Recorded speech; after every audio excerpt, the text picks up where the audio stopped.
உழவர்களது வாழ்வுக்கும் மேன்மைக்குமான அனைத்து திட்டங்களையும் தீட்டியிருக்கிறோம் என்றும் திமுக அரசு உழவர் பெருமக்களை உயிராக நினைக்கிறது என்பதை வேளாண் நிதிநிலை அறிக்கை உணர்த்துகிறது என்றும் முதலமைச்சர் ஸ்டாலின் தெரிவித்துள்ளார்.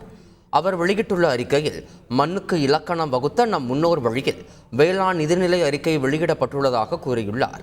தொழில்துறை சார்பில் நடைபெறுவதைப் போல வேளாண் துறை சார்பில் கண்காட்சி, திருவிழா, சங்கமம் போன்றவற்றை நடத்தி வேளாண்மை மீதான ஆர்வத்தை தமிழ்நாடு அரசு தொடர்ந்து உருவாக்கி வருகிறது என்றும் தெரிவித்துள்ளார்.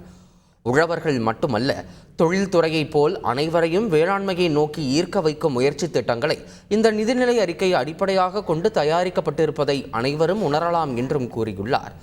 மண் வளத்தில் இருந்து மக்கள் நலம் வரைக்கும் கவனித்து இந்த நிதிநிலை அறிக்கையை தயாரித்து வழங்கியுள்ள வேளாண் துறைக்கு அவர் பாராட்டு தெரிவித்துள்ளார்.